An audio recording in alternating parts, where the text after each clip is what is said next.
Hello and welcome back to another edition of Coach's Corner. I'm your host, Kaitlyn White, and joining us today is baseball coach Kenny Thomas. Welcome. How are you today? Good. How are you? I'm good, thank you. Okay, so let's talk about last weekend's performance versus Belmont Abbey. You had two pitchers pitch no-hitters through the fifth inning, and you had one almost go 7.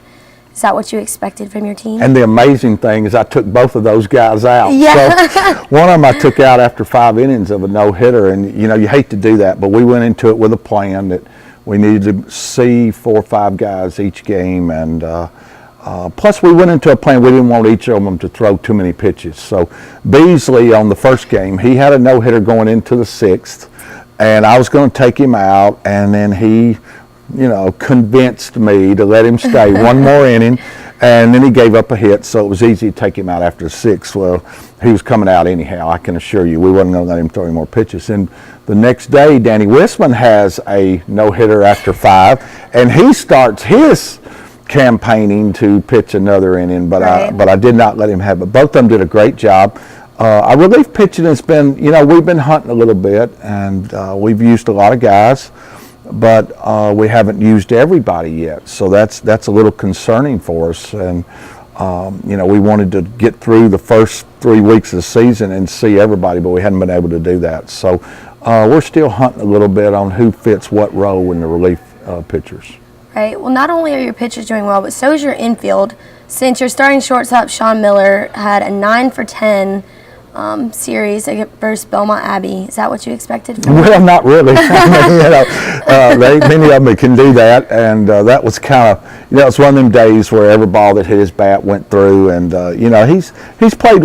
He's such a competitor, and the knock on him last year was offensively, and I think he's come out with a vintage to show people he is a good offensive player. And but he had a great weekend. But I tell him all the time, what you did yesterday means nothing. Whether it was good or bad doesn't make any difference. So let's see what he does at Francis Marion this weekend. I hope he has the same weekend. Yes, sir. So moving on to first base, you also had another good weekend from Ty Raquel. He had a 3-run homer and 12 RBIs in the 12-4 win.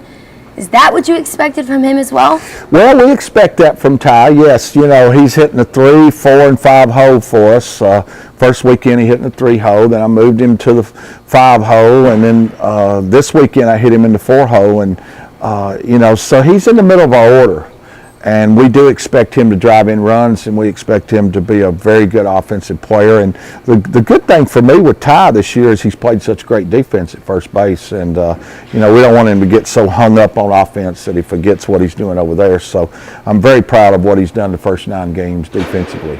And we know TJ Karsten is a very good player. Can you elaborate on his defense? TJ, we've talked a lot about in the first 3 weeks the Ben Donath change of position. Ben Donath was an infielder.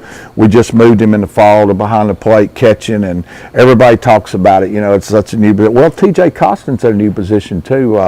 He played a little bit at second base at Carolina last year and a lot in the outfield. So third base has been a new position for him. He works very hard every day and to try to learn the position. And, I think TJ has really fit in well here at USC Aiken. I think it's been a real positive for him and a positive for us. So we're expecting him just to get better and better and better as the year goes. Yes, sir. And y'all take your first road trip this weekend of the season, and y'all are facing Peach Belt Conference team, Francis Marion. So since y'all are on the road and facing a conference team, is it difficult for y'all to do that?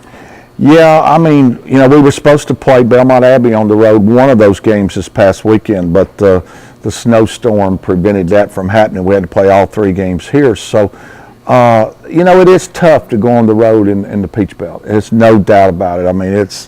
It's murderer's row every week. So, and Francis Marion being a rival, a very big rival for us in baseball. We recruit a lot of the same players, and our guys play with each other in the summertime and on summer teams, and so it's a big rival. And it is on the road, but I think best I remember the bases are 90 feet at all fields. The pitching mound is 60 feet 6 inches at all fields. So you just got to adjust to it and move on. Right. So what do you think it'll take to be successful this weekend versus Francis Marion? Well, we're going to have to pitch really well because that's what they're going to try to do. They're going to try to outpitch us, and we know that. They've got 3 good arms to throw on the weekends, and so it's going to take a very, very good pitching performance. It's also we're going to have to manufacture some runs. One of the positives we did this past weekend against Belmont Abbey was situational hitting, and we hadn't been very good at that our first weekend, and not even real good our second weekend. But I thought this past weekend we were very good at situational hitting, so we got to do that well too, and we got to put a lot of pressure on their defense. We got to use our speed. We gotta be able to steal bases, hit and run, bunt when we got to, and we gotta really, really put some pressure on our defense. Well, we wish you guys the best of luck for the rest of your season. And I have to ask, can you please tell me where I can get the best fried honey bun in Aiken? I guarantee you, I can tell you, at Coach T's Diner. Have you ever had one? I have, and it is fantastic. It is dessert made in heaven, I can tell you. Yes, so sir. We'll have one tonight. All right, Let's that head sounds there. awesome. Yeah. Well, that completes another edition of Coach's Corner with Coach Kenny Thomas. I'm your host, Kaitlyn White, and don't forget to check back every Wednesday and Friday for the latest Coach's Corner.